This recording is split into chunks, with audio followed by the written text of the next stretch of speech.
The website 4chan is notorious for leaking information, as hackers often go on the anonymous image board to dump their findings, and today we'll be sharing one of the most prolific cases of this involving Nintendo.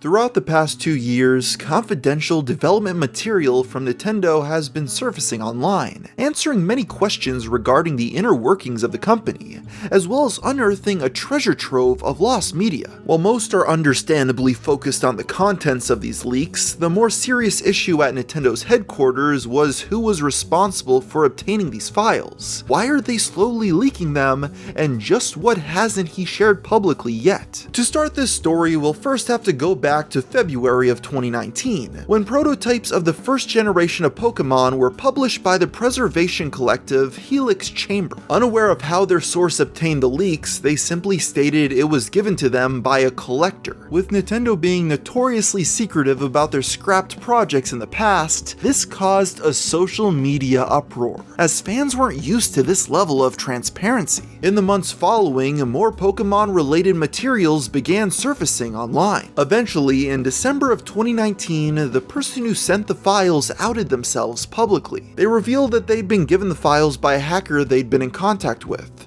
but only received a select portion of his collection, noting that everything that was in their possession was now public. While this implied that more leaked material was in circulation, no one could have guessed just how much was yet to come. Throughout the early months of 2020, mysterious leaks for various Nintendo IPs once again began surfacing online. The first of these occurred in April when even more prototype versions of Pokemon were leaked onto 4chan. They were uploaded to an anonymous file hosting site. Unlike the previous dump, these weren't just graphics and sound files, however, but actual ROMs themselves. Data miners soon discovered previously unknown information, such as plans for the Pokemon Pink to accompany 1998's Pokemon Yellow. Shortly thereafter, source code began to surface relating to the Nintendo 64, GameCube, and Wii. Also released was an official Game Boy emulator. Soon the leaks began including test ROMs, internal system documents, and other developer materials. Already, it was looking to be one of the biggest confidential leaks in gaming history,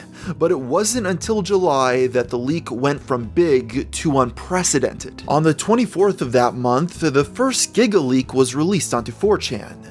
Within those gigabytes of confidential material were things many thought would never be seen again. There were full repositories for Pokemon Diamond and Pearl, the source code for dozens of Super Nintendo games, and even prototypes for Super Mario World. Its validity was quickly confirmed by a former developer at Nintendo, questioning how the hacker gained access to the materials, as they themselves never thought they'd be seen again. Fans began digging through, with their discoveries being publicized every minute. Then, only a day later, the second Giga leak occurred, this time centering around the Nintendo 64, with a partner development kit being included, as well as the source code for games such as Animal Crossing and F-Zero X. Following the 2-day release, leaks began to slow down until the most recent dump occurring on September 30th. This leak primarily consisted of information relating to the Game Boy Advance, such as details regarding a previously unknown proposed sequel to the Game Boy Advance SP, as well as the ROMs to various unreleased titles. While starting off as novel, the extent of the 4chan leaks started to make even the general public wonder how on earth this hacker was able to obtain all these files. This led to people searching around all corners of the web to see if anyone was talking behind the scenes,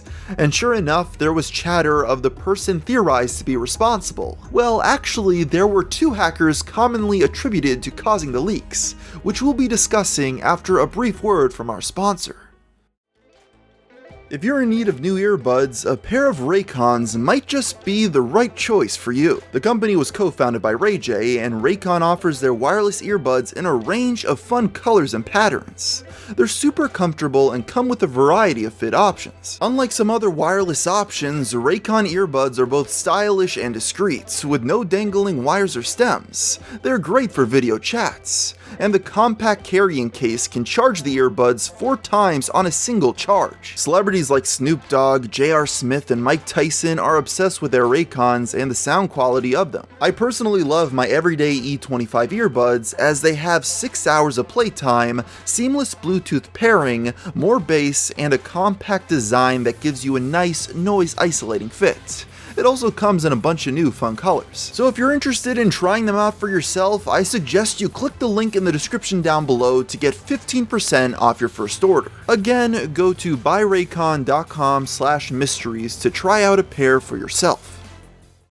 The first person many pointed to as the hacker behind the leaks was Ryan Hernandez, known online as Ryan Rocks. This kid made a name for himself within the community for openly sharing confidential information he admitted to stealing from Nintendo. The first of these intrusions occurred in 2016, when Ryan sent an application to Nintendo for developer access to their servers. They unwittingly agreed, allowing him to download and re-upload proprietary information about the 3DS. This led him to be confronted by the FBI, though because he was underage, he received only a warning. Not learning his lesson, he intruded their developer page again later that year, phishing a Nintendo employee in October. He then uploaded malware to the website, eventually managing to obtain full administrator control and proceeded to download thousands of confidential files. Once again, Ryan was let off with only a warning. Following these 2 incidents, Ryan continued intruding the company for years, at one point infamously leaking the Switch before it had even been revealed. He also never used a VPN, and bizarrely would often taunt Nintendo and law enforcement on Twitter. As Nintendo kept track of his IP entering their servers and law enforcement monitored his social media, he was eventually arrested in December of 2019. After his gloating, they easily obtained a search warrant after presenting messages from a public Discord server in which he discussed his various exploits. Now an adult, there was no way possible Ryan would get out of trouble this time.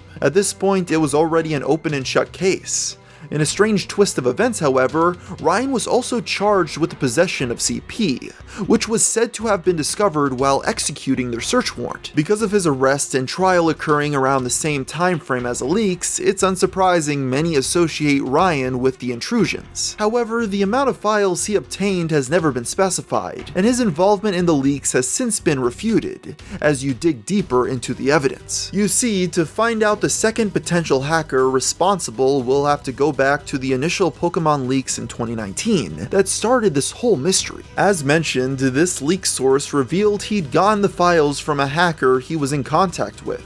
This hacker went by the alias of Wacko, which was later revealed to be just one of the many aliases used by Zamis Clark. In 2017, Zamis was first arrested for a series of intrusions he committed against Microsoft. He used the software to unlawfully access their FTP server, downloading over 40,000 files ranging from unreleased builds of Windows to other products. He is estimated to have caused up to $2 million in damages.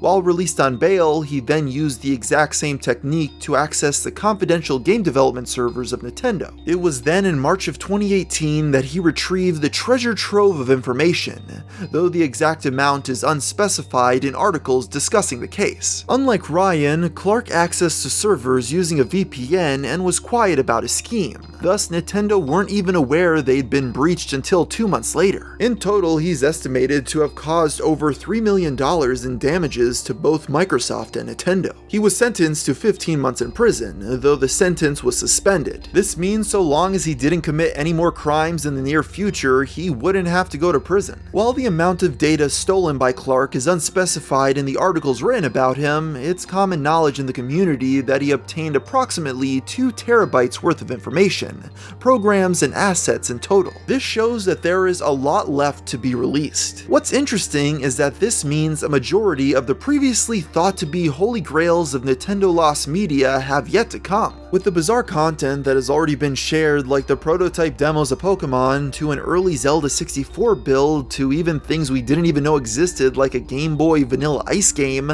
the possibilities are endless of what's left. Possibly the biggest holy grail of all the unreleased media is Earthbound 64. Before Mother 3 became a top-down 2D RPG, it was initially planned to be a darker 3D game on the Nintendo 64. It was scrapped for various narrative and technical issues, and aside from accounts and footage during a debut at Space World 1996, no other information has surfaced about it. Since the original Pokemon prototypes, for example, are explicitly the versions from Space World, this means that there is a very high probability that Earthbound 64 was recovered during the intrusion. Additionally, it's possible we'll see the various prototypes of Mario 128, a purported sequel to Mario 64. Or we could finally get confirmation of the Forbidden 7, the characters cut from Super Smash Bros. Brawl, whose existence was confirmed by folders in the game's files. While it's best not to let expectations grow too high, given how much has already been released, we can expect at least some more Holy Grails sooner rather than later. Given how wide of a time frame the files for these projects range, it's going to be really interesting to see how much lost media we didn't even know existed. And while it undoubtedly was an invasion of privacy to obtain these files, at the very least most of these materials being released are over a decade old,